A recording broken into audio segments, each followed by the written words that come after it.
तो चलिए आज सीधे स्टॉक मार्केट की भाषा में उतरते हैं। और वो भाषा कुछ और नहीं बल्कि फाइनेंशियल रेशियोज हैं। अच्छा, एक बात बताइए, स्टॉक मार्केट में ये कैसे पता चलता है कि कौन सी कंपनी मजबूत है और कौन सी कमजोर? ये एक बहुत बड़ा सवाल है ना? सबके मन में आता है। वेल, इसका राज सिर्फ 4 खास नंबर्स को समझने में छिपा है। जी हाँ, सिर्फ 4। और यही 4 रेशियोज है वो चाबी जो किसी भी स्टॉक के सारे राज खोल सकती है। तो चलिए शुरू करते हैं। सबसे पहले हम उन 2 रेशोज पर नजर डालेंगे जो हमें कंपनी की कीमत और उसके मुनाफे की कहानी बताते हैं। तो पहला टूल है हमारा पीई रेशियो, मतलब प्राइस टू अर्निंग्स रेशियो। इसका फॉर्मूला बहुत ही सीधा सा है। एक शेयर की जो कीमत है उसे हर शेयर पर होने वाली कमाई से डिवाइड कर दीजिए। अच्छा, तो आम भाषा में इसका मतलब क्या हुआ? देखिए, ये रेशियो बस इतना बताता है कि इन्वेस्टर्स कंपनी के हर 1 रुपए के मुनाफे के लिए कितने रुपए देने को तैयार हैं। जैसे मान लीजिए पीई 20 है। इसका सीधा मतलब है कि कमाई के हर 1 रुपए के लिए 20 रुपए चुकाए जा रहे हैं। तो अगर पीई कम है तो इसका मतलब ये हो सकता है कि शेयर अंडरवैल्यूड है, मतलब अपनी असल कीमत से सस्ता मिल रहा है। या फिर ये भी हो सकता है कि कंपनी की ग्रोथ थोड़ी धीमी है।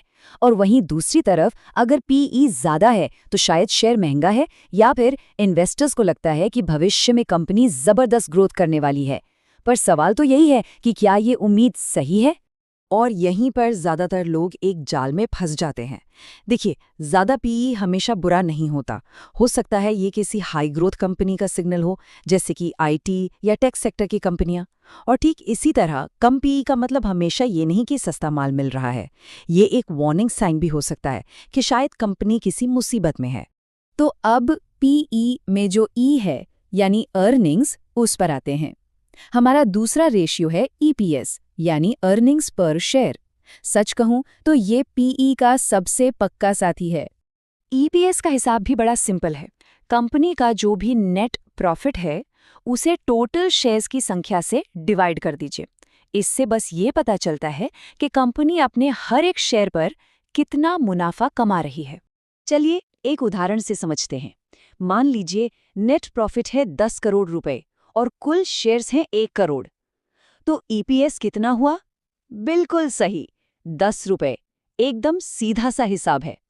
लेकिन यहाँ सबसे जरूरी बात याद रखने वाली ये है कि एक अकेला ईपीएस का नंबर कुछ खास नहीं बताता। असली कहानी तो उसके ट्रेंड में छिपी होती है। मतलब, क्या ईपीएस लगातार बढ़ रहा है? अगर हाँ, तो ये एक बहुत अच्छा साइन है। और अगर ये गिर रहा है तो समझिए कि ये एक रेड फ्लैग है, एक चेतावनी है। अब यहाँ एक प्रो टिप सुनिए। जो स्मार्ट इन्वेस्टर्स होते हैं ना, वो हमेशा डाइल्यूटेड ईपीएस पर नजर रखते हैं। इसमें उन शेयर्स को भी शामिल किया जाता है जो भविष्य में स्टॉक में बदल सकते हैं। इससे क्या होता है? इससे कंपनी की कमाई की एक ज्यादा सच्ची और साफ तस्वीर सामने आती है। तो ये तो हुई कीमत और मुनाफे की बात। चलिए अब आगे बढ़ते हैं और उन रेशियोज को समझते हैं जो कंपनी के परफॉर्मेंस और रिस्क की कहानी सुनाते हैं। तो हमारा तीसरा रेशियो है आरओई यानी रिटर्न ऑन इक्विटी। ये रेशियो क्या मापता है? ये मापता है कि एक कंपनी अपने शेयर होल्डर्स के लगाए हुए पैसे का कितना अच्छा इस्तेमाल कर रही है, मतलब उनके पैसे पर कितना रिटर्न बना रही है। इसका फॉर्मूला है नेट इनकम को शेयर होल्डर की इक्विटी से डिवाइड करके 100 से मल्टीप्लाई कर दीजिए। इसको ऐसे समझिए। मान लीजिए शेयर होल्डर्स ने 100 करोड़ रुपए लगाए और कंपनी ने उस पर 20 करोड़ का मुनाफा कमाया। तो आरओई कितना हुआ? सीधा 20%। ये एक बहुत ही शानदार नंबर है। ये दिखाता है कि मैनेजमेंट कितना एफिशिएंट है। तो सवाल ये है कि अच्छा आरओई कितना होता है? देखिए, एक जनरल रूल है कि 15% से ऊपर का आरओई अच्छा माना जाता है। और अगर ये 20% से ऊपर है तो कहना ही क्या, बहुत मजबूत माना जाता है। ये नंबर्स एक अच्छे बेंचमार्क की तरह काम करते हैं। लेकिन रुकिए, यहाँ भी एक पेंच है।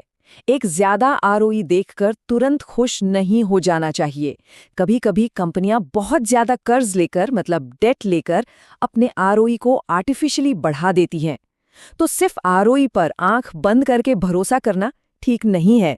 और इसी धोखे से बचने के लिए हमारा चौथा और आखिरी रेशियो काम आता है डेट टू इक्विटी रेशियो। जैसा नाम से ही साफ है, ये कंपनी के कुल कर्ज यानी डेट की तुलना उसके अपने पैसे यानी शेयर होल्डर की इक्विटी से करता है। इसका नियम बड़ा सीधा है। अगर ये रेशियो 1 से कम है तो कंपनी सेफ है। अगर ये 1 और 2 के बीच है तो रिस्क थोड़ा है, मतलब मॉडरेट है। और अगर ये 2 से ज़्यादा है तो समझ लीजिए कि ये काफ़ी रिस्की मामला है। ये जानना बहुत ज़रूरी है क्योंकि बहुत ज़्यादा कर्ज वाली कंपनी पर भरोसा करना खतरनाक हो सकता है, भले ही उसका ROE कितना भी अच्छा क्यों ना दिखे। तो अब हमारे पास चारों टूल आ गए हैं, PA, EPS, ROE और डेट टू इक्विटी। अब सवाल ये है कि इन सबको एक साथ जोड़कर एक पावरफुल एनालिसिस कैसे किया जाए। चलिए देखते हैं। तो एक मजबूत स्टॉक की आइडियल तस्वीर कैसी होती है? देखिए, उसका PE रेशियो बहुत ज्यादा भी नहीं, बहुत कम भी नहीं, मतलब वाजिब होना चाहिए। EPS वो लगातार बढ़ता हुआ होना चाहिए। ROE लगातार 15% से ज्यादा। और सबसे जरूरी, डेट टू इक्विटी रेशियो या तो कम या फिर मैनेजेबल हो। तो यहाँ पर एक बिगिनर और एक स्मार्ट इन्वेस्टर की सोच में फर्क साफ दिखता है। एक बिगिनर इन्वेस्टर क्या करेगा? वो सिर्फ PE रेशियो देखेगा और स्टॉक खरीद लेगा।